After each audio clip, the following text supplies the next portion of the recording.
This presentation includes forward-looking statements that are subject to risks and uncertainties.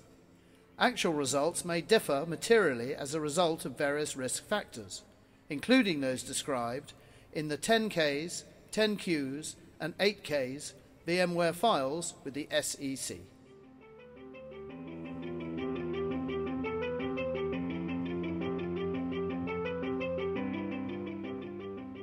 Ladies and gentlemen, please welcome Carl Eschenbach.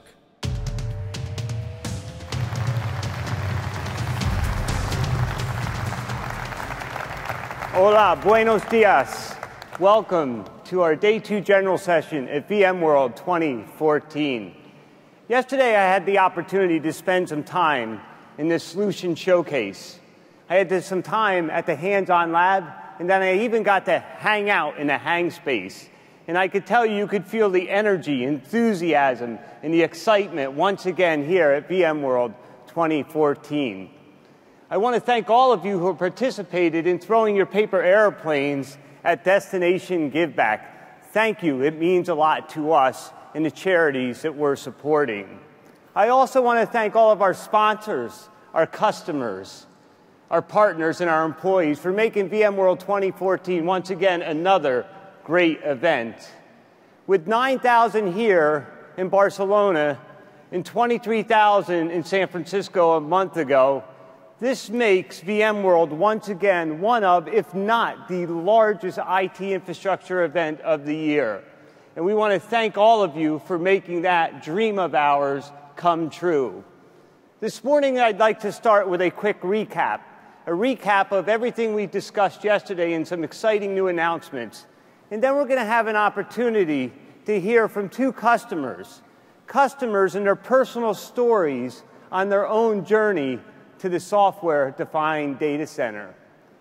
Yesterday, Pat talked about the world we're living in, a world that is becoming increasingly fluid, a world that is seeing rigid structures give way to new business models and new ways of driving business value. And in this new liquid world, it touches every single industry in all verticals. In fact, no one is immune to this new world of liquidity that we're living in. So what do we need to do collectively to address this challenge, but also this opportunity? We need to be confident, and we need to be brave. And over the last decade, VMware has given you the confidence to be brave.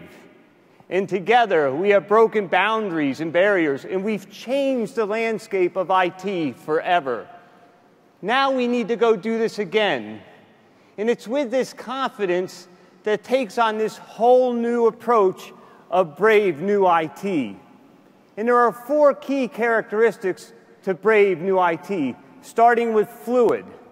We need to give IT the ability to separate itself from the constraints of hardware. We need to be instant and instantly give our users in the line of business access to applications. We need to make sure we have a new model for security because we're living in a world of millions of applications. And last, you want choice, and we want to give you choice, but we want to give you choice without compromise. The only way to do this in the future is through a software-defined approach. And it's these 4 key characteristics of brave new IT that we take into account as we think about VMware's 3 key business strategies and models. Starting first with the hybrid cloud.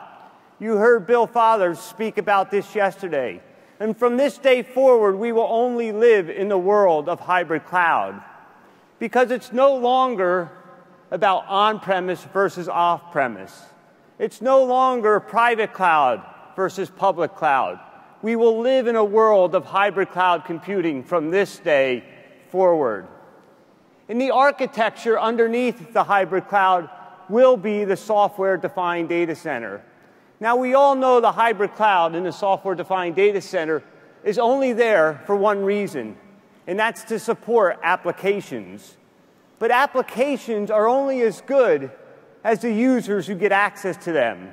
And today, in the enterprise world we live, Users want to get access to applications anytime, seamlessly, using any device they want, but we in IT want to make sure that it is truly secure. This is the architecture for the software-defined enterprise. And we are delivering on this vision, and we continue to deliver on it each and every year.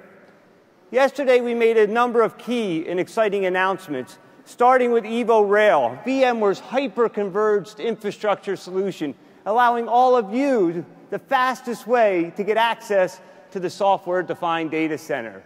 We announced a VMware integrated OpenStack distribution, allowing all of you to take advantage of your highly virtualized VMware environments, and if you so choose or desire to load on top OpenStack, you can do so, but you'll get the same support and services that you've been accustomed to getting from VMware over the past. We talked about expansion in our vCloud network, or our vCloud Air platform. Right here in Europe, we announced the opening of our German data center, supporting Central Europe. And we announced vCloud Air on Demand, allowing you to get access to infrastructure services and be charged truly on a utility-based model for only what you use. And indeed, what a difference a year makes in end-user computing. We continue to drive innovations around desktop and mobility. And yesterday, we announced the integrated workspace suite, allowing you to manage applications, users, data in all devices. And with our continued momentum in end-user computing, you're seeing the industry rally around us and want to partner with us, including strategic partners like Hewlett-Packard, Google, NVIDIA, SAP, and Capgemini. Now, across all three of these business priorities, we announced our cloud management platform with the rebranding last month of vRealize. And yesterday, we announced the vRealize Suite, our cloud management platform purposely built for the hybrid cloud era. And a lot of these solutions under vRealize are not now just being delivered on-premise, but also as a service on top of vCloud Air. Very, very exciting announcements that came out of our day one general session. Now, we at VMware understand and recognize we can't do this on our own, which is why we've focused over the last decade on building a very robust ecosystem set of partners. And if you go to the Solutions Exchange, you'll see more than 130 people in there displaying their technologies and describing how they continue to integrate into VMware. And VMware had our own exciting showcase at our Evo Zone, and I highly encourage you to go check it out if you already haven't. But we can't stop there. We need to continue to build strategic partnerships to enable the brave new IT. So yesterday, we announced a number of expansions to our partnerships in our ecosystem, starting with two new EvoRail partners, Hewlett-Packard and Hitachi Data Systems. Last week, we announced an engineered solution for the software-defined data center with the Federation. And yesterday, we were excited to announce what we believe is one of the first OpenStack infrastructure as a service platforms with CSC. And lastly, we expanded our partnership with Palo Alto Networks, a company that we've highly integrated our NSX platform with their next generation firewall to deliver a solution like microsegmentation. And historically, that's been an on-premise comment. Now we've announced the ability through an integrated platform of VMware and Palo Alto Networks to give you that same level of security on top of vCloud Air. What we showcased yesterday is the fact that the technology and innovation engine and the partnership engine at VMware is alive and well once again. But we all know that technology only enables change, and it's people who actually drive change. And this morning, I have the exciting and privileged opportunity to share with you two of our customers who are on their own personal journey to transform their own IT environments through the software-defined data center. To introduce our first customer, I'd like to run this short video introducing SAP. With more than 250,000 customers in 190 countries, SAP is the world market leader in enterprise application software.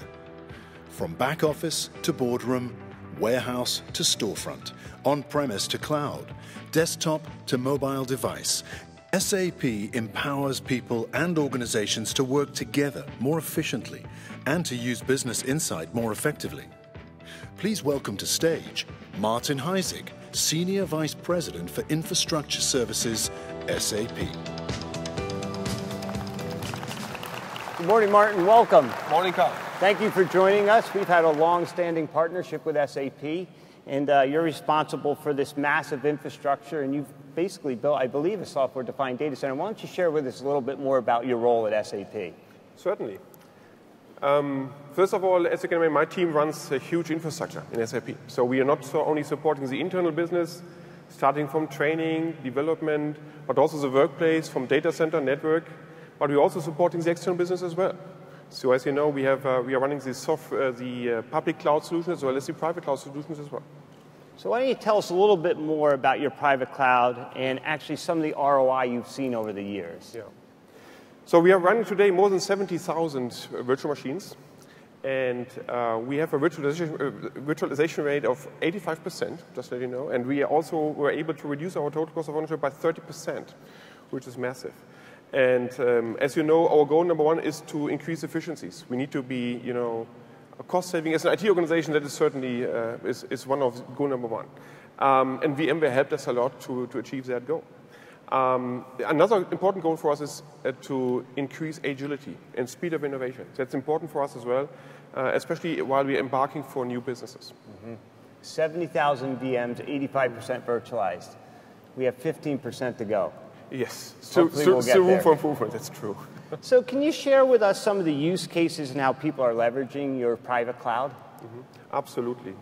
And maybe let's step into one very nice use case we have introduced.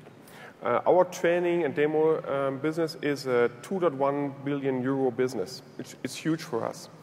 And with this environment, we are supporting 20,000 trainings every year and more than 21,000 demos every year.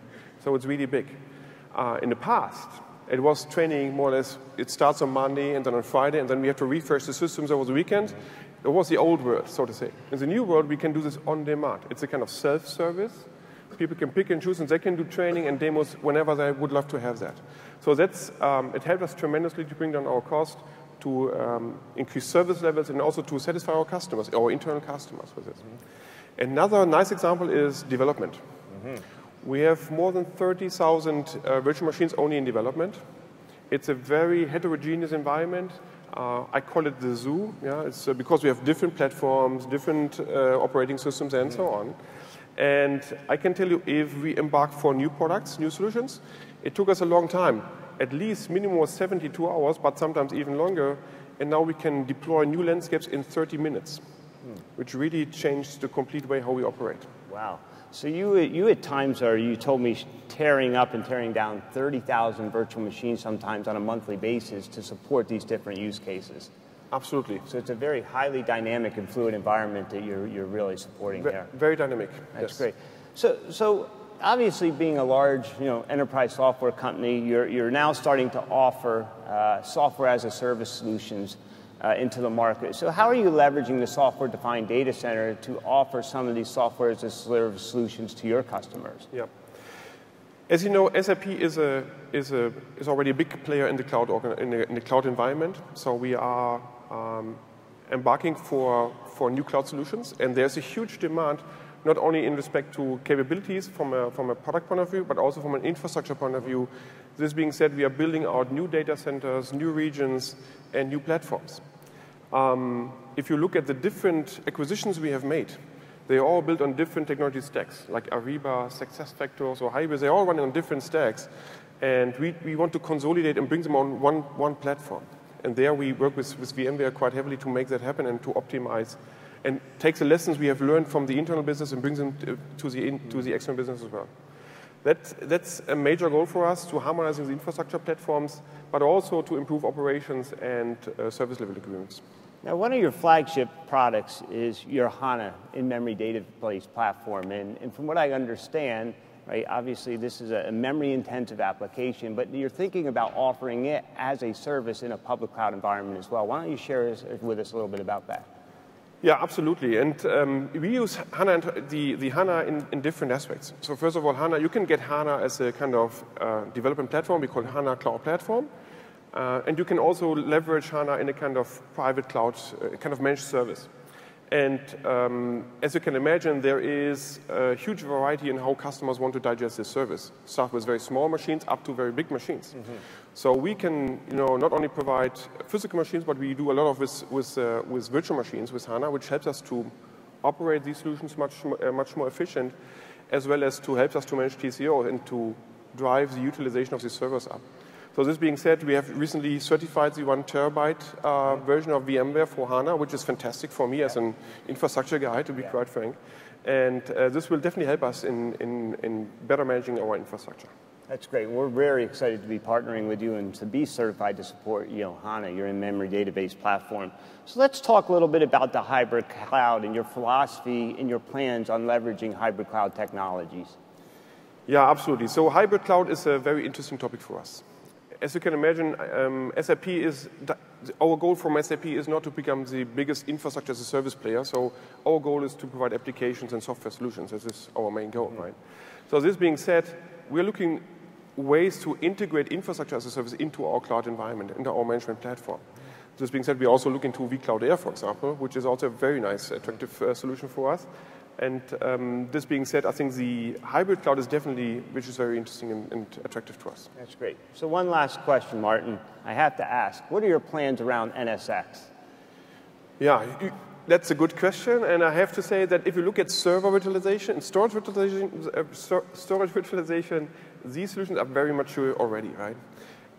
The main challenge I have right now is network virtualization, so SDN, as well as software-defined data centers. Mm-hmm. And absolutely, we're kind of looking at NSX, and it looks very promising, to be quite frank.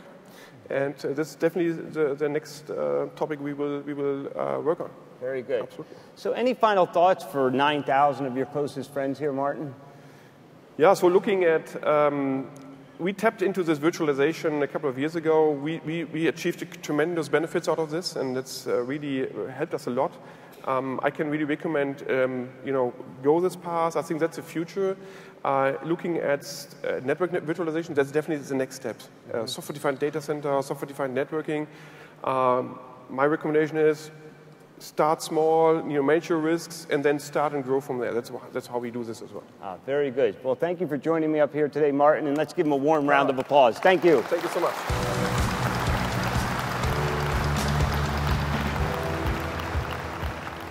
Now I'd like to introduce our next guest, another very strategic business partner of VMware's, Vodafone.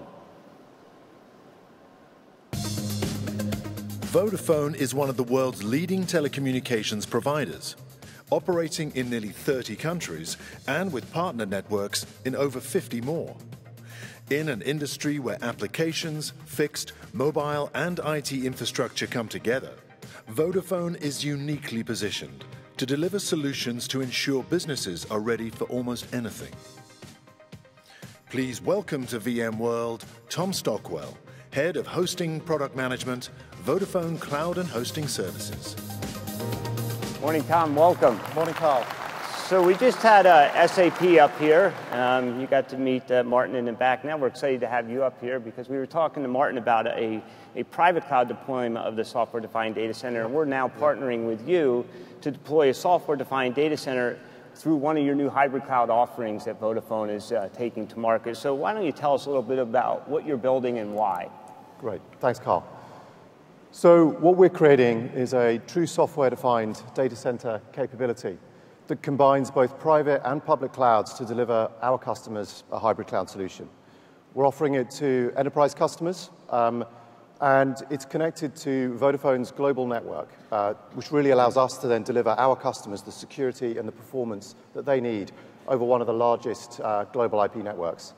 And for us, and when we speak to our customers, we actually, within that, we see private cloud as the real first driving customer demand.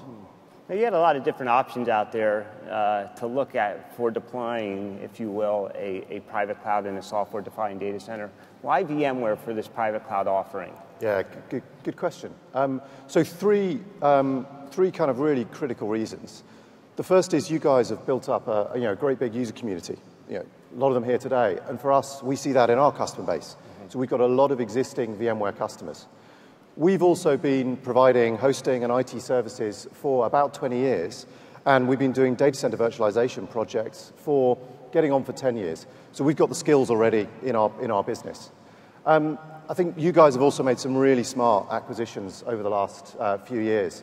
I think for me, most notably, Dynamic Ops and then Nicira, both of which we felt gave us the right platform for both managing and then delivering software-defined data center capabilities. So, real benefit there. And the evolution of that into vRealize Suite now allows us to manage more than one environment and help deliver that hybrid. So, Tom, why a software-defined data center architecture to begin with? A lot of reasons, but for me, the main ones are, firstly, what it allows you to do is simplify the automation and the provision of self-service, which for us as a service provider allows us to help our customers deliver much greater agility and allow them to respond to the needs of their business way faster than they've been able to previously. I think the second then point is around what it then leads you to in terms of that hybrid cloud. Virtualizing not just compute, but also the network and the storage allows those workloads to become mobile. And that is key if you're to move between private, public cloud, burst, back again, and so on. Yeah, so Tom, speaking of the hybrid cloud, obviously you're offering a managed cloud platform initially, but do you envision this cloud service offering becoming truly hybrid in the future? Yeah, absolutely. One of the reasons we selected the technology we did was to allow us to do that. And we also see the real customer benefit of the simple integration that the vRealize Suite and what we're creating with our private cloud gives with the onward integration into vCloud Air. That simplicity of being able to move workloads between the two, simply because the virtualization layer is the same, is critical. The other key thing is that it then gives us a really good IT infrastructure platform that allows us to create platform as a service, desktop as a service, end-user computing workspace type solutions that can be delivered in both private, public, and hybrid environments. That's great. So Tom, you're right in the middle of building out this hybrid cloud offering. What have been the top 3 learnings that you've taken away from this experience? Yeah. So I think the first is we have to recognize that the pace of technological change is so fast. So for us, it was really important to make sure we had a very clear plan. Not so much a plan around the technology, but a plan on the business outcomes we wanted to achieve over a 3-year period, and then work out the technology that helps us achieve those. Second thing that we've then learned is that the customers we interact with, they actually require assistance. So as well as creating the offerings from a technology point of view, we've also built the services around professional services, transition, management to help customers with cloud adoption. And I think the final point to me is, always listen to what your customers are asking for. It's very important as a service provider for us to be creating something that meets their needs. Yeah, that's great. So Tom, any closing thoughts you'd like to share with your colleagues here? There's 9,000 of them. You have a great story. You're truly innovating around the software-defined data center for both private cloud and hybrid cloud solutions through Vodafone. What would you share with these folks here today? Yeah, so I think I'd leave you all with a bit of a challenge. And that challenge is to think through the role that you all play as IT professionals within your organizations, and think about what it is from an IT point of view that will truly make your business successful. Because my bet is it's around the applications and the services that your business takes to market. It's not about the underlying IT infrastructure and who provides that. And therefore, think about the role a service provider can play in taking away that complexity within your organization, allowing you to focus on those applications and services that drive forward the lines of businesses that you all support. Tom, we appreciate the partnership, and I thank you for being here with me today. Thank you, Carl. Cheers. Thank you.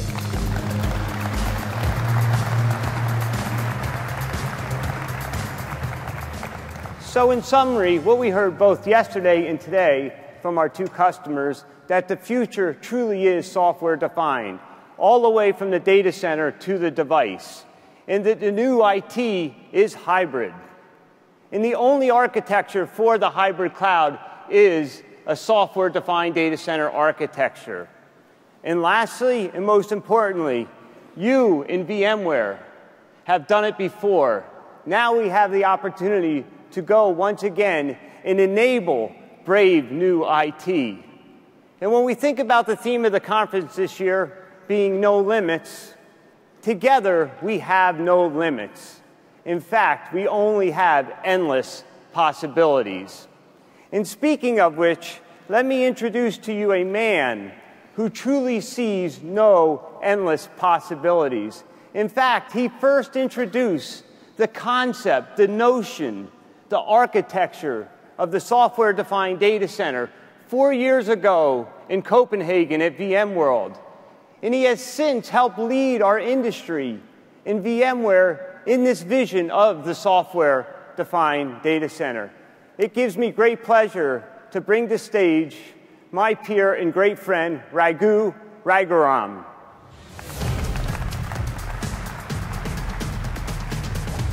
Welcome, Raghu. Good morning, and thank you for participating in VMworld 2014. For the last decade, you were Team Virtualization. Thanks to your enthusiastic adoption of virtualization, we transformed an entire industry. Along with that, many of you transformed your careers. Now we are seeing the same enthusiasm for the SDDC technologies. Thanks to your efforts, SDDC is rapidly becoming mainstream, and you are becoming Team SDDC. Let's look at some examples of the momentum around the SDDC technologies.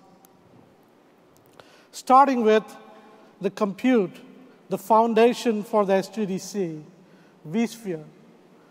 A few months ago, we introduced the next generation of vSphere in the beta form, vSphere 6 beta.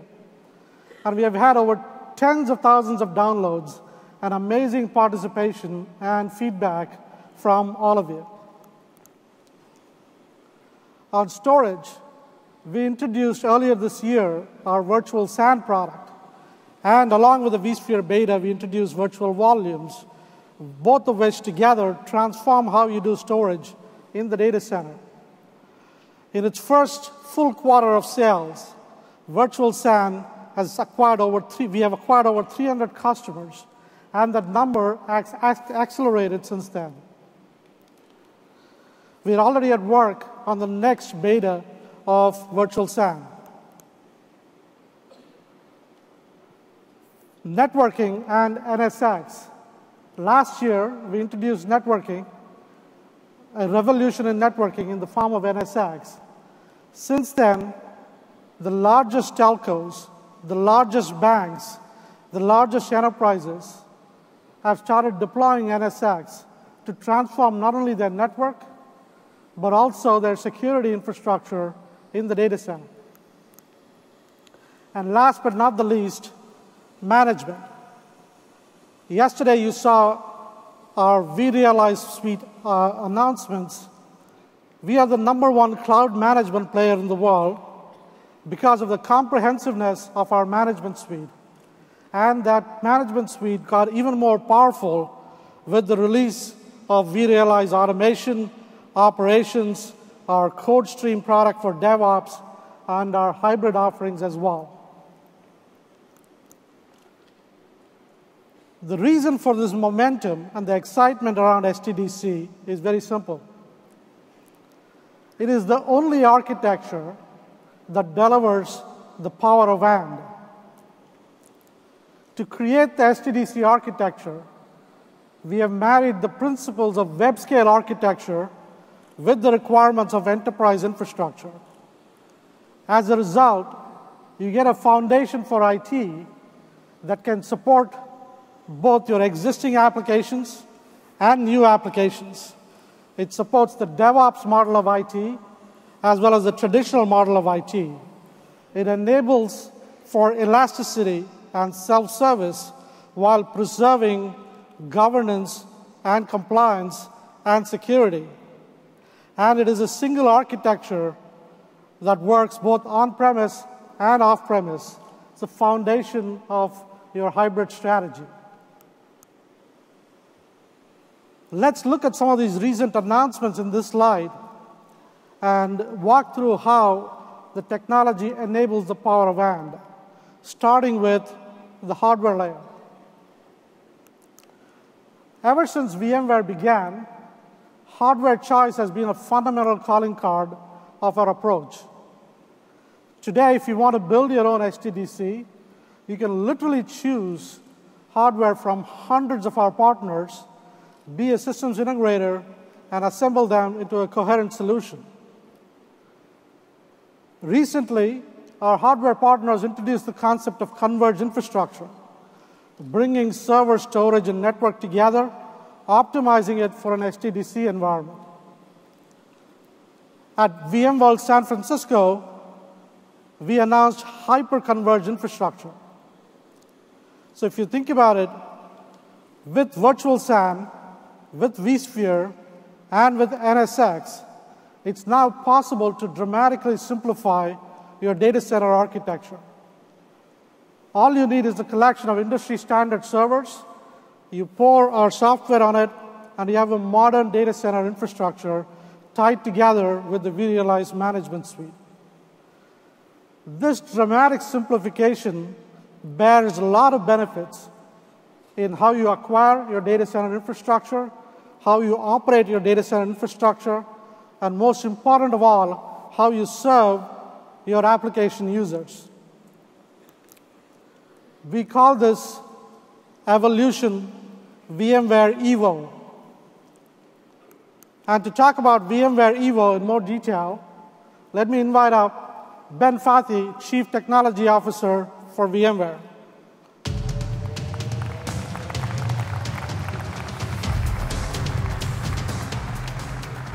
Good morning, Raghu. Thank you. So before we start, Raghu, I want to give you a little warning. I was looking at the slides yesterday. Ominous. What's that? This sounds ominous, I said. Yeah, I was looking at the slides yesterday, and I popped in a couple more just to show the power of and. I think you'll see them. They're a little different than the rest of the slides, OK? You've become the Chief PowerPoint Officer now. Yes. All right. Good morning, Barcelona. So let me ask you something, Raghu. What can you do in 15 minutes? Get a haircut, maybe? Yeah, for you, that would take 15 minutes. For me, that would take 15 seconds.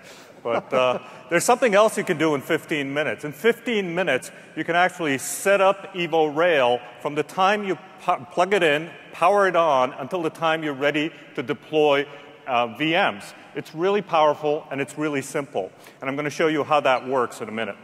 So it's easy, and it's also very powerful.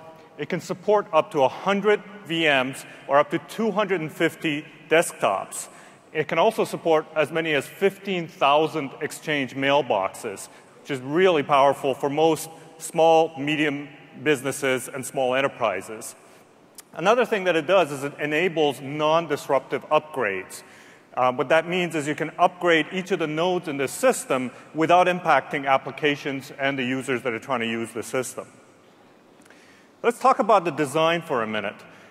Each Evo Rail is made up of 4 identical but independent physical nodes. Now, each of these nodes comes with its own compute, storage, networking, and it uses virtual SAN. And it comes in a 2U rack-mountable format, so it's really easy to add to your data center. I mentioned it does zero downtime upgrades. What happens is, assume you're running a number of VMs on all these nodes, and if you want to upgrade one of the nodes, we automatically vMotion the VMs that are on that node onto some of the other nodes, do the upgrade, and then automatically vMotion the VMs back. So there's no disruption to the applications or the users. Now, if that's not enough, you can also scale out. You can take 4 of these Evo Rails and connect them together, and they seamlessly discover each other and combine to create a 16-node cluster. So with 4 times the capabilities that I mentioned earlier. Now, I think that will cover most businesses' needs. It's really great. And it's simple.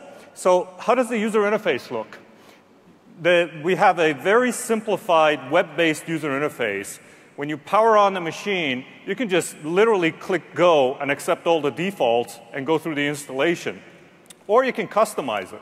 If you decide to customize it, it asks you a number of questions, like what is the name of this vCenter server you want to use, what's the IP address, what are the administrative passwords, some vSAN configuration information.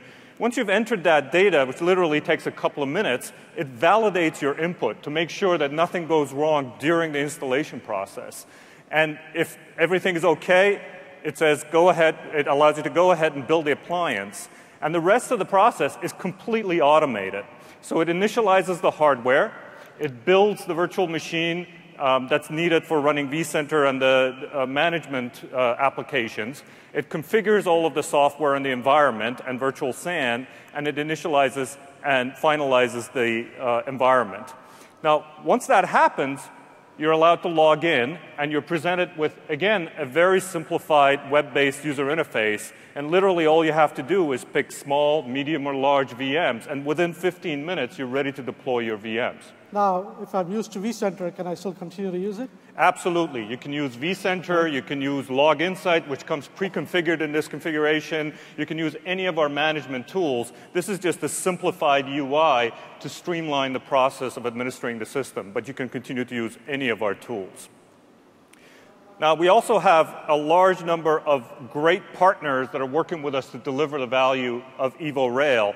And yesterday, you heard Pat announce HP and also Hitachi Data Systems now added to that environment. And you can see EvoRail in the Evo Zone, and you can play with it yourself. I think it's really great and powerful, and I welcome everybody to go play with it. That's great. Yeah, that's great, but that's not all. There's more. Okay. You know, we announced that this is a whole family of products, and EvoRail is only the first member of that family. EvoRail comes with vSphere and Virtual SAN installed and Log Insight, but we're also announcing the availability of the tech preview of EvoRack. EvoRack, think of it as the bigger brother of EvoRail. It comes with the entire vCloud suite, Virtual SAN, and NSX installed. And it also comes with rack management software and data center fabric management software. You can start from half a rack and go all the way up to multiple racks and really run your entire software-defined data center in this model. And it simplifies the entire SDDC deployment and provisioning and management. You can literally go from 0 to running and provisioning your applications in less than 2 hours. And it scales up to the largest demands of the largest enterprises in terms of data center scale. And it includes both hardware lifecycle management, infrastructure lifecycle management, as well as application lifecycle management. And you can also see this one in Evo Zone. And what's more interesting is exactly half of the capacity in our hands-on labs today are running on EvoRack. So it's real. And we really love it. I think all of our customers and partners are going to enjoy playing with it. That's tremendous. It's a great amount of customer choice, yet dramatic simplicity. Yeah, absolutely. You know, our customers want choice, and we're providing hardware choice. Now, we're going to talk about different kinds of choice later, but this is a great way of delivering hardware choice. It's really elementary, my dear Raghu. Oh, thank you, Sherlock. All right. All right, so we looked at hardware choice. Let's move up the stack and look at the cloud infrastructure software layer. One of the questions you often ask us is, it's great that you provide all this hardware choice. What about the lock-in of the VMware layer?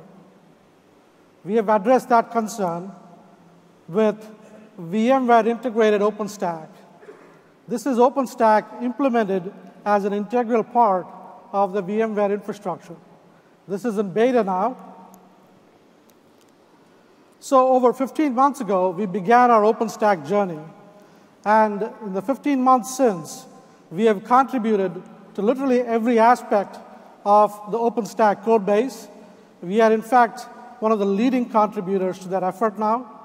And we lead some of the new initiatives, the new and exciting initiatives, like the policy framework, Congress, which you'll hear more about at the next OpenStack Summit in Paris. As a result, I'm proud to say that the best way to run OpenStack is on VMware. You get a robust OpenStack infrastructure and a framework running on top of the best hypervisor in the industry, on the most advanced networking stack in the industry, with a choice of enterprise storage from thousands of partners, including virtual SAN. But we don't stop there. We have taken our vRealize management suite and enhanced it so that it adds value and allows you to manage your OpenStack environment just as you would manage your traditional VMware environment. Last but not the least, we have put it all together and offered it as a supported offering from VMware. So this is a powerful way to deliver enterprise-class infrastructure, yet preserve the openness of OpenStack. And to talk about this some more, let me ask Ben to show a quick demo. Thank you. Does this make me Chief OpenStack Officer? Yes. Well, wait, that would be COO. I don't think I can have that title. Anyway, all right, here we are in our vSphere web client. And what you're looking at is a wizard that's been added to allow you to easily deploy OpenStack. This is the integrated OpenStack offering from VMware. Now, with this simple UI and wizard, you can quickly deploy OpenStack on a vSphere environment. And it allows you to configure and manage everything from Nova to Glance to Neutron to all the various aspects of OpenStack. You enter some IP addresses, some administrative passwords, and that's basically it. You're on your way to running OpenStack on vSphere. Now, we've already set up this environment, so why don't we hit cancel here and go take a look at what the environment looks like. As you can see, we have integration directly in the vSphere web client for managing OpenStack, including some shortcuts and wizards for managing various aspects of OpenStack that are common operations. But let's go ahead and look at the hardware and the infrastructure that's set up here. So if you click on the clusters, you can actually see all of the environments set up. And this is, I want to point out that this is a real production-grade OpenStack environment. It's not a toy. We have everything here from the databases configured to load balancers to HA. Everything is set up to run a real production environment with OpenStack. Now, why don't we go ahead and take a look at the Horizon VMware integrated OpenStack Horizon UI. If you've used OpenStack, you're used to this environment. And let's go ahead and launch some instances. Now, instances in this case is really just another name for VMs, and that's the term that's used in OpenStack. All we need to do is give it a name, and yeah, I love that. VIO rocks. And let's deploy about 10 instances. All right, go ahead and launch it. And within seconds, you can see that all of those VMs have started and are up and running. And you can see the information there. But that's not enough. We can also show the integration directly in the web client. So if we go back to the web client and down to the hosts and clusters view, we can see all of those same VMs and how they're mapped onto the infrastructure and get more details. In fact, why don't we click on one of those VMs? You can see the infrastructure information similar to all the other VMs, and you can see the direct integration of OpenStack in the vSphere web client where you can get additional information about OpenStack. And if you scroll down, you can see that we've also integrated this with vRealize operations management, so you can get health, risk, and efficiency information right there at a glance. So it's really powerful. But if that's not enough, why don't we go ahead and take a look at the vRealize operations manager and the integration with OpenStack in that tool. So here, again, you can see health, risk, efficiency information about the application environment and the OpenStack environment. And we have even more integration at this level. If that's not enough, you can go into more tabs and look at the controller information. So here again, you can see compute, networking, storage information, and you hover over any aspect of that infrastructure and the OpenStack environment. You can even get more details like CPU, memory, utilization, networking utilization. If that's not enough, we can even drill in more and look directly at the tenants that are being run inside of a multi-tenant OpenStack environment. And here, again, you can see the inventory that we have. You can see more details of what's happening inside of OpenStack. And you hover over any of those components, you can get more information about their status and health. So altogether, this is a really powerful environment, and you can see the great integration with all of our management tools directly into the vSphere environment. That's great. This makes OpenStack production ready in a VMware environment. So this is another example of the power of and in action. Your developers can continue to use the OpenStack APIs and the OpenStack interfaces to consume infrastructure automatically and programmatically, while your operations teams can continue to operate the underlying infrastructure just like they used to, using all the tools that they already know, as you saw in the demo with vCenter and vRealize operations and Log Insight and so on and so forth. So this is an example of how we bring these two communities together on the same framework. Now, we talked about hardware choice and simplification. We talked about open cloud infrastructure. But the reason you build all these is very simple. The reason you build it is to service your business applications. Now, if you look at the world of applications, it's a time of great architectural change. You have the traditional applications that we all know for the past decade or 2 decades, the 3-tier apps and so on. At the same time, there is a whole new application architecture that's emerging that we call cloud-native applications, applications that are built for cloud backends and serve mobile users. The traditional application architecture relies upon the underlying infrastructure for scale and resiliency. And while all of you are building both styles of applications, the predominant set of applications in your application estate are the traditional applications. So at VMware, we spend an enormous amount of R&D dollars and innovation on ensuring that we provide the best environment for traditional applications, even as we tackle the new applications. Let me give you a couple of examples of these new capabilities that are now in beta. The first one is fault tolerance. This was a groundbreaking capability that we introduced 3-4 years ago. But fault tolerance was restricted to applications that consumed only one virtual CPU.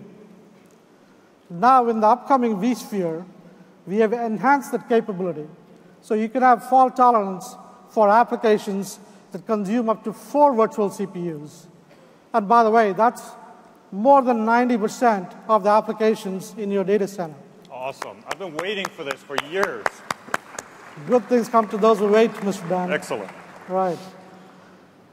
So now, with a single click of a UI or an API call, you can instantaneously protect these applications from hardware failures. So should a hardware failure occur, these applications will be recovered and online and running instantaneously on another server in the cluster. So this is a powerful example of how we continue to enhance the vSphere platform for business-critical applications. Let me talk about a second example, application mobility. The underlying construct here is vMotion. So we introduced vMotion to the world more than a decade ago now. And since then, we have continuously innovated in this space. After the first iteration of vMotion, we came up with storage vMotion. Then we did vMotion of the network properties. Then we did vMotion without shared storage, and on and on and on. In the upcoming vSphere, you will see a couple of more dramatic vMotion innovations. The first one is vMotion across vCenter instances. So now you can take an application from one part of the data center controlled by one vCenter instance to another part of a data center controlled by another vCenter instance, enabling data center reconfiguration in a much simpler fashion. But we didn't stop there. With long-distance vMotion, you can actually cross the boundaries of your data center. You can actually vMotion from one data center on one side of the continent to another data center on another side of the continent. And if you add the magic of NSX, then when you do the move, you do not have to change the network properties of the application. thanks to NSX extending VXLANs across these data centers, your application can be moved without any change and continue to work and function as it always used to, enabling new use cases like follow-the-sun applications, new forms of load sharing and migration, and so on and so forth. Wow, that is awesome. There really are no limits left now. Again, breaking the limits of the data center. Excellent. So now let's talk about new applications. And to talk about new applications, let me hand it over to our application expert here, Ben. All right, thank you. Yeah, as Raghu mentioned earlier, we have all of our traditional applications, which are the vast majority of the applications that people run in their enterprises. But we're seeing a new type of application, what are typically called third platform applications or cloud-native applications. These are not your traditional three-tier applications. In fact, they're built using what are called services or microservices, and you get a lot of small services working together to deliver the overall application experience to customers. And these applications are usually written in a distributed, fault-tolerant manner, so they don't need as much of the underlying infrastructure services that you might get from a platform like vSphere. And they're usually also developed in what are called containers. Now, containers have been around for many years. Some of you may remember the idea of Solaris zones or BSD jails. Even Windows had the idea of containers 15 years ago, but they never really caught on until about 2 years ago when Linux came out with a concept called LXC and Linux containers. Now, these have really caught on with developers because it's available now in all of the various Linux distros, but also because a company called Docker came out a couple of years ago and augmented this with a really nice ubiquitous packaging format that allows a developer to really build the application and write it once and run it anywhere. Literally, you can run on bare metal Linux servers, you can run in a virtualized environment on top of VMs, you can run in a PaaS environment in the cloud, and the same application without any configuration changes really works in all of those. So it's really powerful. In fact, some people are saying that you no longer need VMs and that containers are the future of virtualization. Now, we disagree with that. We believe that you can actually get the best of both worlds by using containers and VMs together. And in fact, if you run containers inside of VMs, what you get are all the great ecosystem of solutions that we have built and our partners have built on top of VMs for the last 10 or 15 years. We've been working with the rest of the industry here with companies like Docker, like Google, and you'll see a mention here of a project called Kubernetes, which is an open source container management solution that Google developed, and we're now partnering with them to make sure that you can manage your containers on the vSphere environment, whether you're running in the cloud, in the private cloud or the public cloud, in a seamless manner. Now, by putting the containers inside of the VMs, you can actually get all of the features and the value that we have in the rich ecosystem of virtualization and VMs. Things like persistence, networking and security, resource management. You can actually checkpoint and restart these VMs and the containers. You can take snapshots of them. You can set up different firewall rules. Now, none of these things exist in the container environment, but all of them exist in the VM world. So you get really the best of both worlds with VMs and containers. But what about the performance of the containers in a VM? I knew you were going to ask me that. You know, there's been a lot of comments and a lot of blogs you may read out there that comment that VMs are slow and they take a lot of resources and containers are a lot faster. Well, we actually believe in performance without compromise. So our performance team spent a lot of time evaluating this to see if there's any truth to it. And in fact, just this morning, we published a blog that's now available on our website. You can go read the details. What they did is they ran the same set of applications and micro benchmarks on bare metal Linux servers. Then they ran them on containers running on those Linux servers on physical hardware. Then they ran them inside of a VM running on servers. Then they ran them in containers on top of VMs on the same physical servers. And we looked at everything from I/O to CPU to networking to memory utilization to the latency and throughput of the applications. And all of those different configurations came in within 3% of each other. So the overhead of using VMs and virtualization is really so small, it's negligible, but you get all of the benefits of isolation and security and all the other features that I just mentioned. So it really is powerful.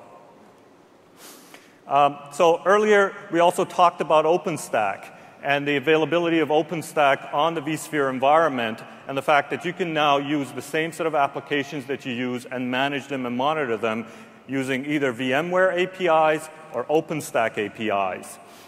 I want to also remind people about Cloud Foundry. Cloud Foundry is a PaaS layer that was developed at VMware and is now available from our partner company Pivotal. Now, containers have in fact been supported in Cloud Foundry for over 3 years, almost 4 years. So we're no new player in this container environment. And what we're announcing now is that we're working with the rest of the community to also add to this all of support for all of the open container APIs that are available. So you heard me mention Docker, Google, several other companies, Pivotal, and VMware. The entire ecosystem is working to make sure that you have a cohesive single environment and a single platform to really run any application that you want to run on this uniform environment with the same capabilities that IT needs. We also announced yesterday the availability of vRealize CodeStream, which is a new addition to our management and automation platform. This allows you to work between developers and IT and bring all of the DevOps experience to your developers in your environment, again, running on vSphere with the same management capabilities and a uniform set of tools. The way it works is it allows you to set up multiple pipelines for your development environment, including the development, testing, user acceptance, and production of your applications. And that entire life cycle of the development of the product can be automated, or you can have manual intervention at any stage before proceeding to the next stage. A lot of people automate the earlier stages of development, and then they require a manual step before they go into production. And this works for container-based applications and VM-based applications. Absolutely. So once again, we're allowing IT to have complete control over policy and governance, but also allowing developers to have self-service and do the development themselves as quickly as possible. So let's take a look at how this works with a demo of CodeStream.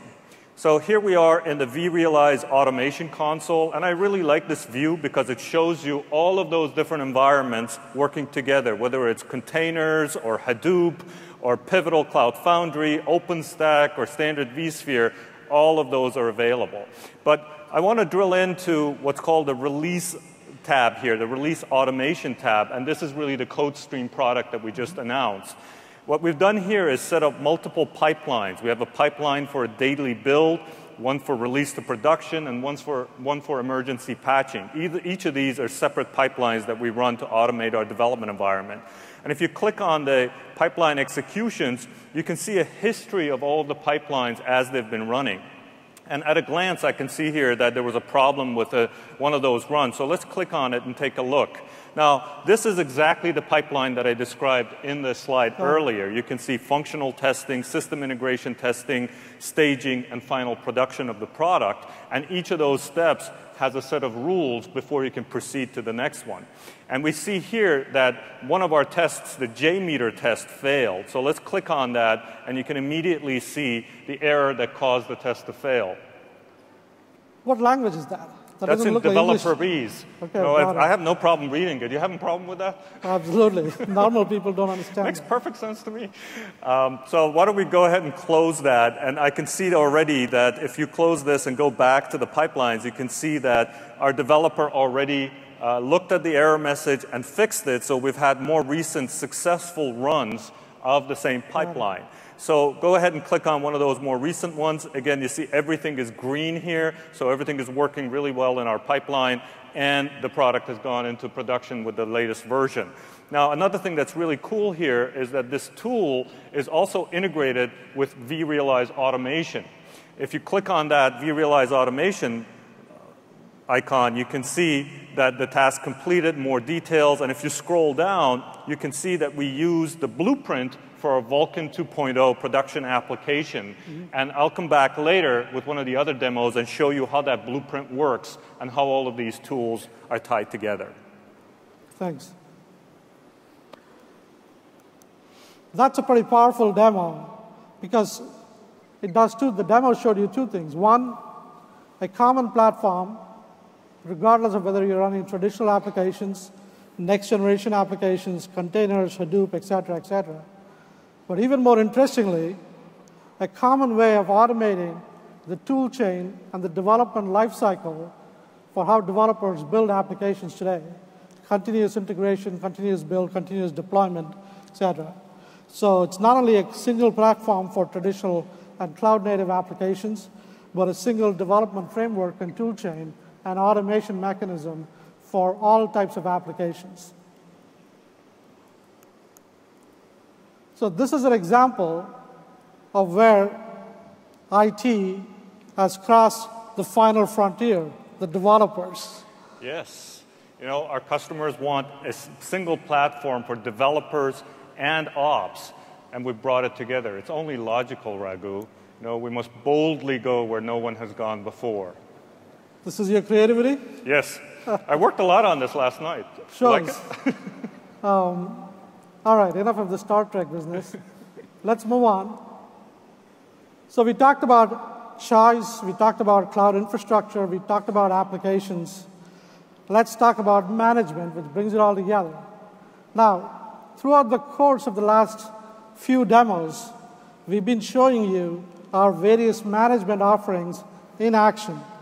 We realize automation, code stream, we realize operations, all of these working to manage either the OpenStack environment, the container environment, the traditional application environment, etc. The vRealize suite is the most comprehensive cloud management platform suite in the marketplace today. The major components, automation of the deployment and provisioning of applications and setup of infrastructure to serve that application.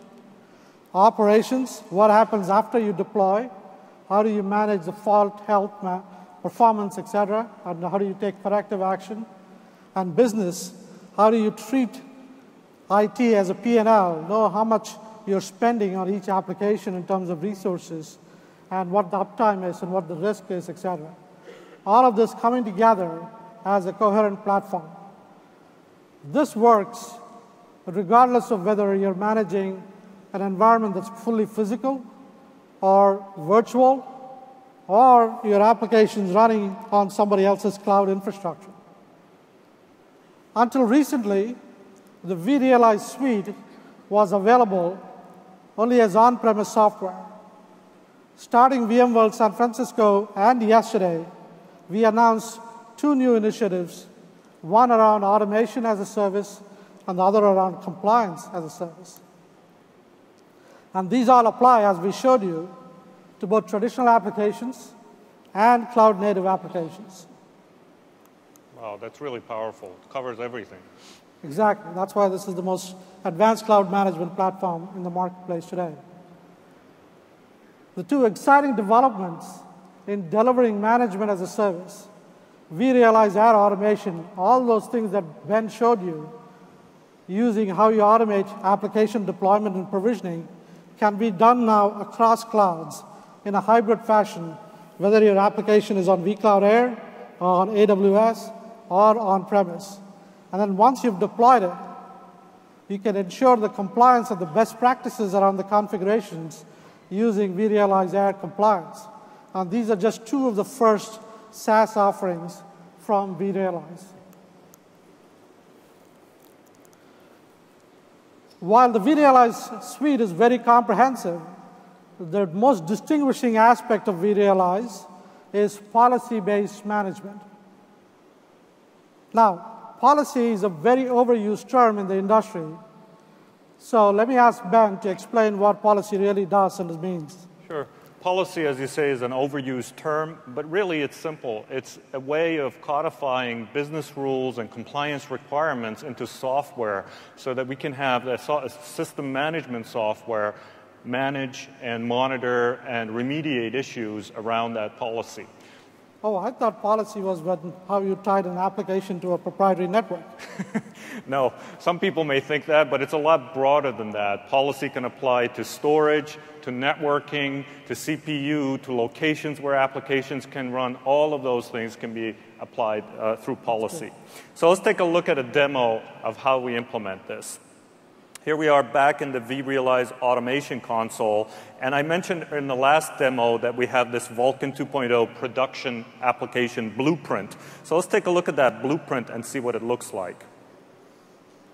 You can see here that the app we're trying to deploy is a 3-tier application. It has an application tier, a database tier, and a business logic. Sorry, an application tier, a database tier, and a web tier. And if we click on the web tier, we can look more closely at the configuration of it. And if you scroll down, you'll see that there's a set of networking and security policies associated with that application. Now, I'll come back and talk about those networking and security policies later, but let's look at the storage. Now, I notice here that there's disaster recovery to vCloud Air available as an option. Why don't we pick that, and we can talk about what that means later. But I also see all the different storage policies. Let's look at those. I think I'm going to pick Silver here, and we can go and see what that does. So go ahead and submit that.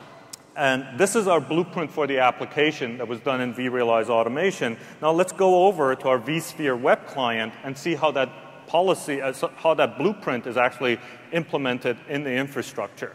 So I see that Silver profile that I just specified, and if you click on it and look at the details, you can see that this is based on virtual SAN.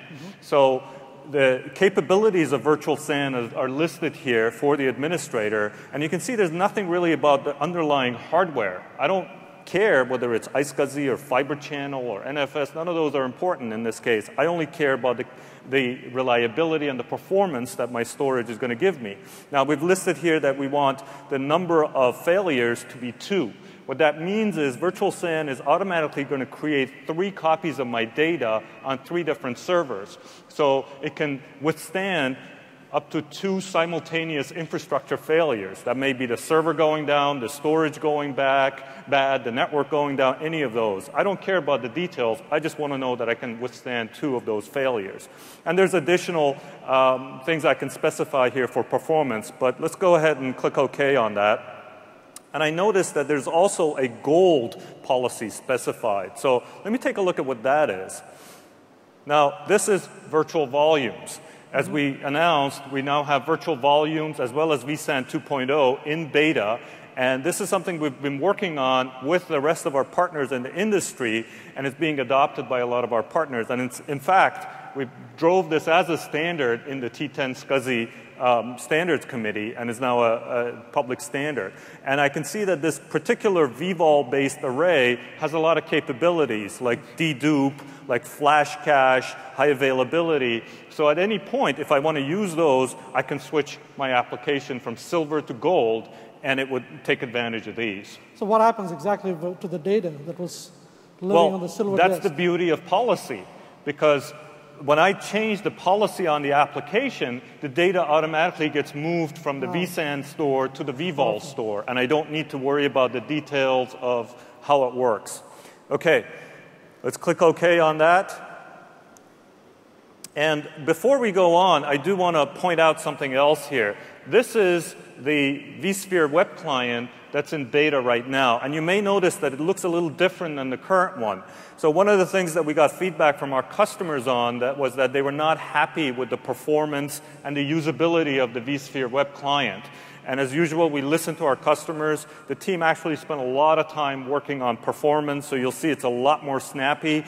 And they also added a lot of usability features. And right here at the bottom, you can see a list of the recent tasks, so you can quickly take a look at that. There's a lot more usability and performance improvements in here as well. But let's go ahead and hide that for now. Okay.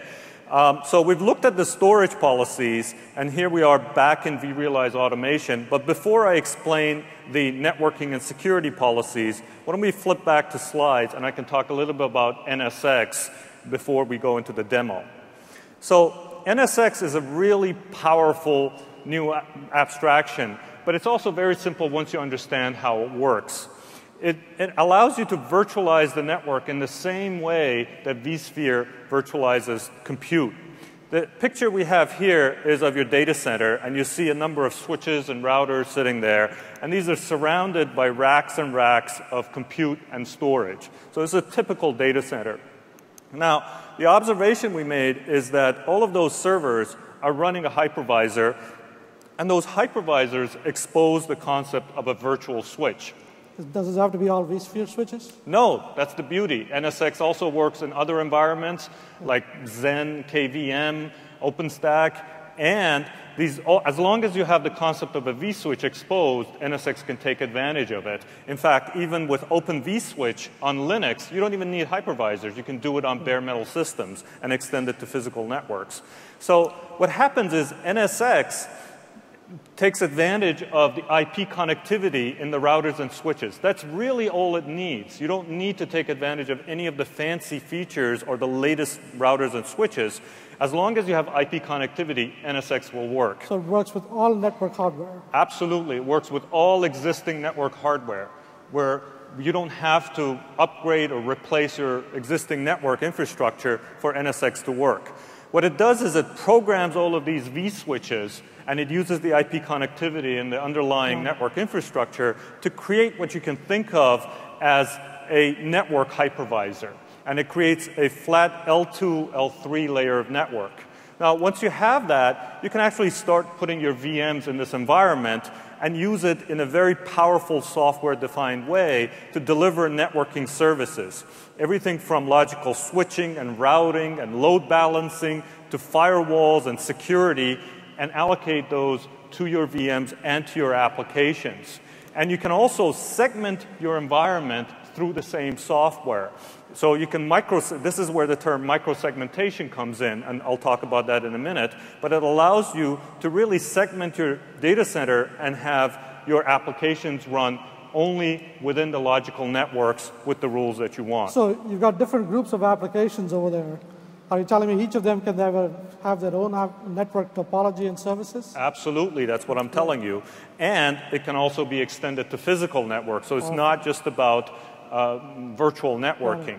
It supports all of those environments. And this is where a lot of our partners come in with improvements that they've added at layer 4 through layer 7 to help us. So why don't we now go back to the demo, and I can talk through how this works in the demo. All right, so here we are, and we see the networking policies and security policies. And if we go over and take a look at the infrastructure tab here, you can see how this environment is set up and the blueprint for our network environment. Again, this is a 3-tier application, and if you click on the web tier, let's take a closer look at that. You can see the logical network switches that are going to be set up when we deploy this application. Again, this is the power of a blueprint and power of policy. None of these networks, environments, and segments will exist until we deploy the application. And if you go over to the load balancer tab, you can see the protocols we're going to accept. You can see the different ports that we want to use for the web tier to communicate with the other tiers. And if you go to the security tab, you'll see the various security policies. Now, as an application administrator, I don't have to understand the details of the security policies. Presumably, our security team created those security policies, one per tier of the application. All I have to know is that I'm looking at the web tier, so I click on the web policy, security policy. And if you scroll down, you'll also see that I've picked here the PCI protection for my application because it's a key application that's important. OK, go ahead and close that. And why don't we go over to the vSphere web client and see how that policy and blueprint is actually translated onto the infrastructure. This is, by the way, another one of those cool little shortcuts that I mentioned for better usability of the client. So if you go over to the networking tab, now here you can see, once we've deployed our application, these are the actual logical network segments that are set up and the logical switches.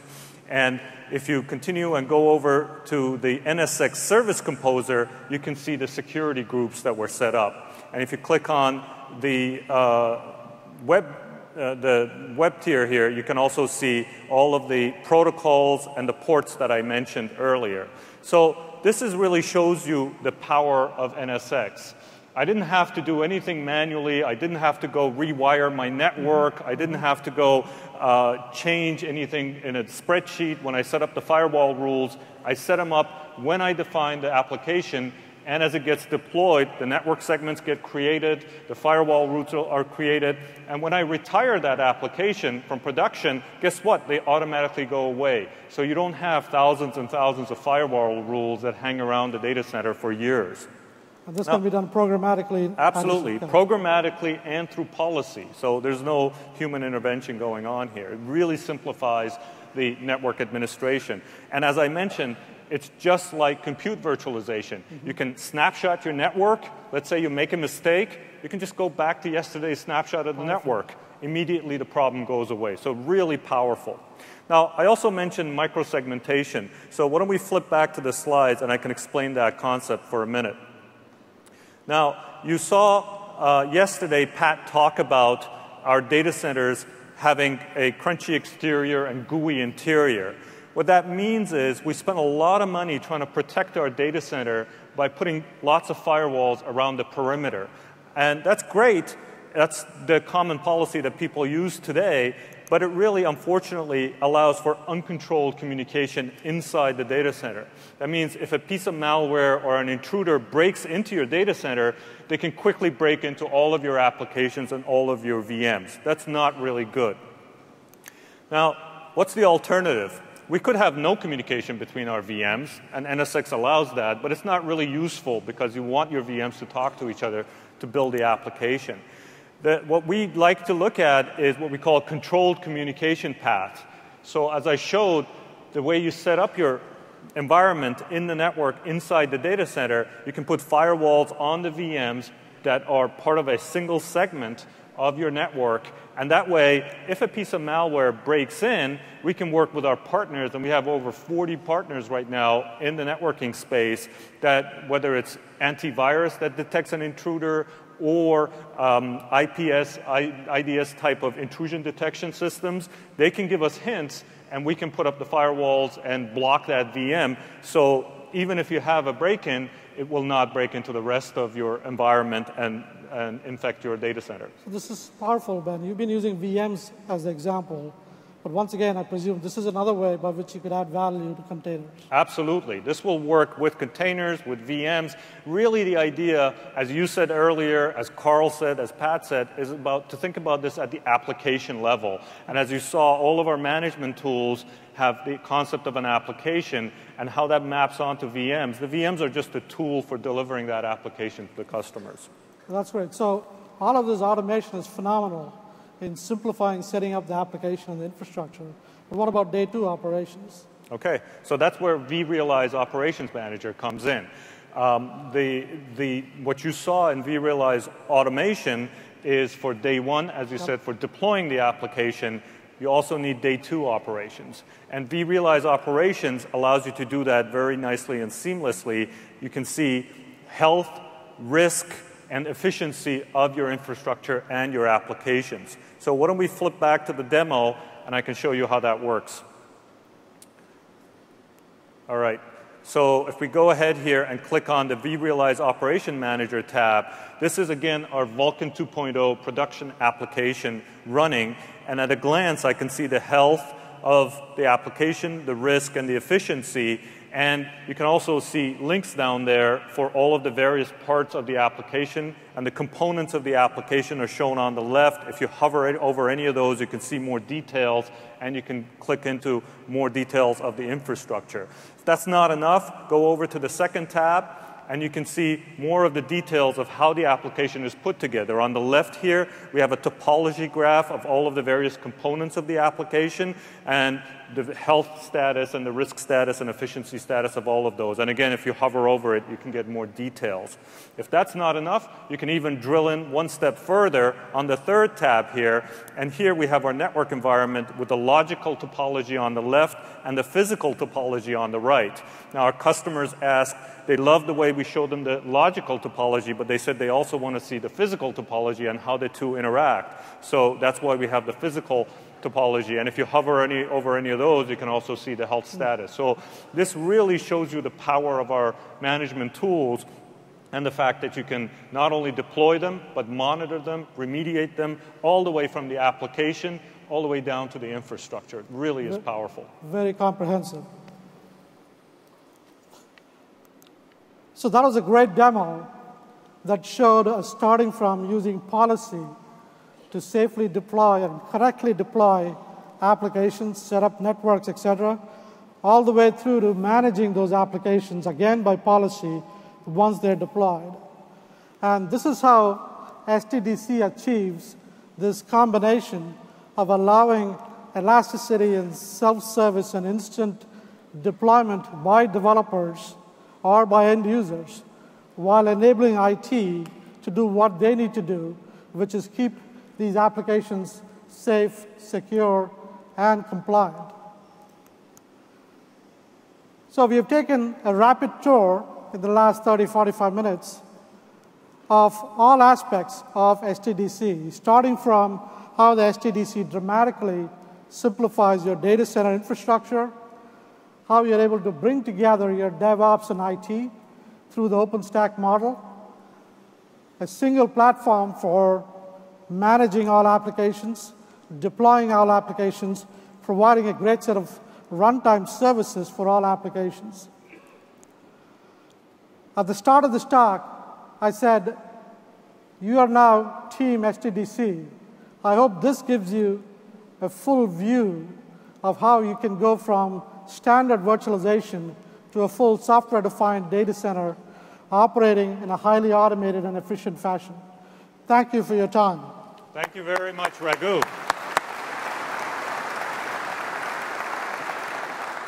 All right. So Raghu and I showed you the SDDC. Now, to help me talk about vCloud Air, I want to introduce Simone Brunozzi, who is our Vice President and Chief Technologist for our hybrid cloud.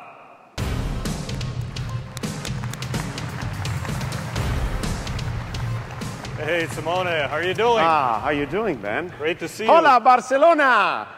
How are you doing? Let me put this here before I do any damage with my hands. So what's the deal with the coffee and the funky glasses? Well, this is Café Solo, first of all. Let me be precise. And the Google Glass is actually because I'm keeping an eye on our data center. Let me show you what just happened on my way here. OK, Glass, play the video. So as you can see here, I was doing something very important. Working hard, having coffee. Yeah. Yes, working very hard. In fact, I was looking at the VMworld app on my phone, by the way, cool. And having coffee. And at some point, I got a notification from there on the top right. This is an example of some of the projects that our engineers have been working on using our APIs and the new functionalities of our products. And in this case, capacity constraints, memory problem for our infrastructure. So this is, of course, a cool project. But cool projects apart, I want to talk about what we can actually do in real life, what we can actually do today with our tools. So I will take those cool glasses off, and those are not for you. Don't even try. Okay. I know you've been asking me, can I keep them after you're done? No, you can't. Let me put on my real glasses so I can see the audience. Nice. And thank you. Let me get the clicker. And let's take a closer look at the vRealize Operations Manager. So this is what we were talking about before. We have some memory issues, and we have to fix the problem. So what can we do is take a look at the general health status of our systems, and we can see that on the right side, our networking is doing very well. Everything is green. On the left side, vCloud Air is, of course, green, as we expected. So an easy way to solve the problem would be to use the network to extend and copy our application into vCloud Air and then reduce the load on our systems. But before we do that, we have to actually prepare our system for it. So let me show you what we should have done before we actually take care of this problem. And even another point, very important point, is that we can understand the cost implications of what we're trying to do. So this is ITBM, the IT Business Management Suite, and we can see that our private cloud has a specific cost per month for our infrastructure, and we also see a comparison of multiple cloud providers. In the vCloud Air case, that price includes everything: firewalls, security, load balancing, you name it. And of course, in this case, we decide to go with vCloud Air. Looks like a great deal. Yeah, I think so. So, and as I said, before we proceed with, to fix the problem, let me show you how we could have prepared the application for it.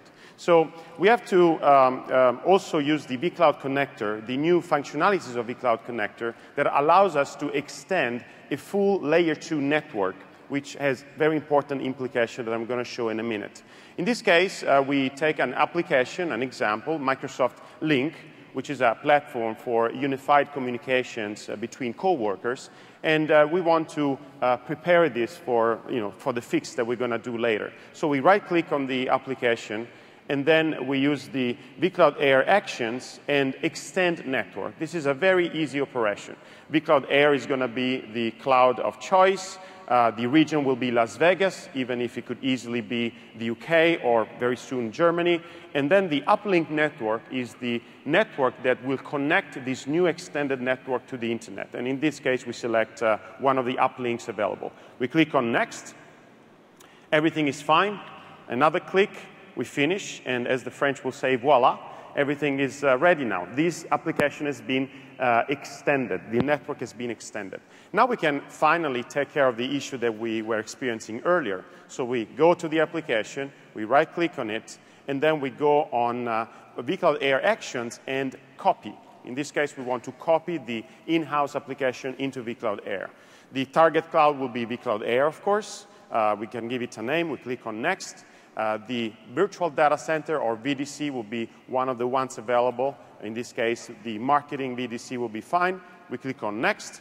And then we can select the storage profile. Now, this is chat and gossip between co-workers. So very important, right? Gold policy. Gold profile for this. Otherwise, people will not even go to work. Then we click on Next. And we make sure that we check the power on VMs after deployment. And then we click on Next. And again, very easily, this is a summary. We like it. Click on Finish. And done. Now we can quickly check that this new application, this new instantiation is actually running. So we go to the plugin for vSphere Web Client for vCloud Air. We look for Lync, the application that we extended and copied into vCloud Air, and we can see that it's here running in a cloud instance. Do you like it? But, yeah, I like it, but we've been able to do this for a while now, so what's different? Yes, you're right, but the main difference is that we extended the network. So, in fact, let me show you what's the implication of this. If you go to the NSX dashboard under Networking and Security, we can see that this application has two firewall rules. One that allows the front end to talk to the internet, and another one that allows the application to talk to the back end, to the database. Now, if we go, again, back to the vCloud Air console, and we click on the gateway to just take a look at the networking rules for this specific Cloud Air instantiation, we can see that those two same exact rules have been ported together with the application into vCloud Air. You can see them here. Wow, so this is really powerful. Yeah, exactly. This is what makes it very interesting and very powerful. Very easily, we extended this application without any change or any work needed for the security and networking rules to be applied. So let me show you now a quick diagram of what we just did, or what I just showed you on the demo. Let me click on Next. Yes. So we have our data center on the left, our apps running on this data center, and then we can replicate and extend those applications into vCloud Air using the power of NSX to bring all the security rules, the networking, the policy and controls of those applications into the cloud. And of course, and back as well if you want to move this application back again. So it's very easy to extend those applications for many purposes. And using ITBM, as I showed you before, you can also understand the cost implications of doing this. In fact, we have a word for this, and the word is hybridity. When we say hybridity, we mean the ability to seamlessly extend your physical infrastructure into the cloud and thus creating a liquid pool of resources that you can use, somehow ignoring or forgetting where the hardware sits. So in some sense, hardware disappears. You get a lot of benefits by doing this. More flexibility, more agility, more time to market. And of course, this is a true hybrid cloud built for the enterprise. An easy way to get started, and this is what I want to show you next in my next demo, is the disaster recovery as a service, or DR as a service, which is one of the most popular services that our customers are using on vCloud Air today. You mentioned... yeah, I mentioned that in one of the demos, so you're going to show us how that works? Yeah, exactly. So I'm going to show them how this exactly works. So let me just start the demo. And we are here in the vSphere web client again. There is a project that we want to protect called Project Vulkan. So we right-click on that project. We go on the vSphere replication actions, and we configure it. So vSphere replication is a tool that we're all very familiar with. It works at the hypervisor level, and therefore allows for great network efficiencies when syncing or copying files or disk images between different locations. In this case, there is a new option that you see here, replicate to a cloud provider. So we check that option, and then we click on Next. We see a list of virtual data center. We pick one of them. The second one will be fine. Then we click on Next. And then we have different storage policies. In this case, it is not as important as chat and gossip, so standard will be fine for this application. And I also want to point out to another option, the use of replication seeds. In the case in which you have a huge application, you can physically ship your data to us on hard disk drives, and then we can use this as a base to then sync the Delta updates of your application into it. So it's an easy way to get started with a very heavy application in terms of size of data. In this case, we will leave this unchecked and keep going. Then we click on Next. There is another option, the volume share of copy, given that this is a Microsoft application. And I think you know something about this, right? Yeah, this, when I was at Microsoft, my team, this was one of the features that my team added to Windows. So it's great to see the integration. Nice, you can see it working here now. I didn't know this until we rehearsed this demo, of course. So we leave this unchecked. We click on Next. And this is a very important point. Earlier, I mentioned the vSphere replication, right? And I told you that it works at the hypervisor level. So it brings you something very special.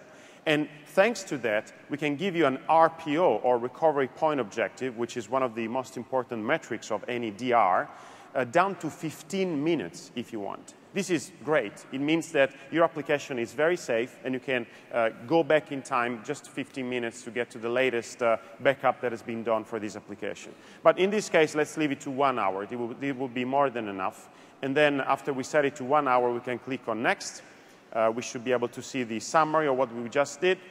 Click on Finish, and voila. That's it. Voila. Awesome. Now you're learning some French. So the application is now protected. In fact, we will see very shortly on the top right corner that the sync is now happening.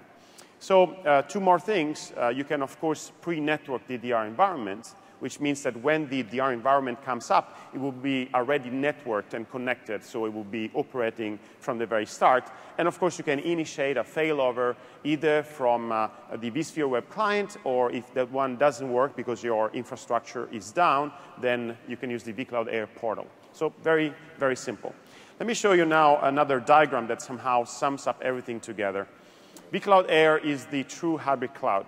It gives you a common platform for existing and new apps where you can seamlessly extend the data center to the cloud and the cloud to the data center. I like the idea of a liquid pool of resources where you can just run things wherever you prefer. And again, ITBM gives you control on the costs and visibility, and you can, of course, take advantage of our support, right, Ben? Yeah, if anything goes wrong, one support call, and our great support engineers can help regardless of whether it's on-prem or in the cloud. Yes, I met with many customers using vCloud Air. They really love this ability to reach out to support for anything related to VMware. So very quick takeaways before I leave the stage. First, of course, there is a beta access for vCloud Air on demand, which was a huge request from our customers. So my suggestion for you is to sign up for it. And of course, you can already sign up for DR as a service. This is a service that we are already providing to our customers, and it's very successful. And of course, last but not least, if you want to get your feet wet with vCloud Air, you can visit the Service Provider Pavilion and take a look at how it works. Ben, I think that's all for me. That's excellent. Thank you very much. Thank you, Simone. Goodbye.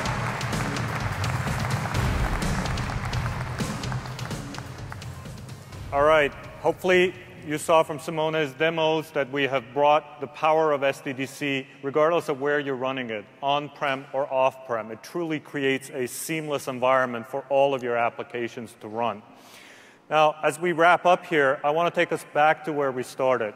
It really is all about the applications. If you think about things at that level, and our ability and hope is to deliver the power to our customers using all of the ecosystem of solutions that we have and our partners have brought together to allow you to deploy and manage your applications. The way we do this is through the power of the software-defined data center, by virtualizing, by adding a layer of management and policy and automation on top that allows you to manage the entire data center. And of course, as Simone showed you, you can run that in the public cloud, in the private cloud, in a truly seamless hybrid manner. And as you saw yesterday from Sanjay and Kit's talk, we use the technologies from our end-user computing division to take all of those applications the last mile to the device that your employees or customers are using. So this is truly a complete vision from us, and hopefully we've been able to show you that with the demos and the discussions. Now, as I finish, as we come to the end of this talk, I do want to remind you about Destination Giveback. This is a great opportunity. It's out in the hang space. You can build a paper airplane and fly it, and depending on how far it goes, the VMware Foundation will give to one of these 5 wonderful areas of charitable donations. And I hope you enjoy the rest of the day and the rest of the show, and I hope to see you tonight at the party. Thank you.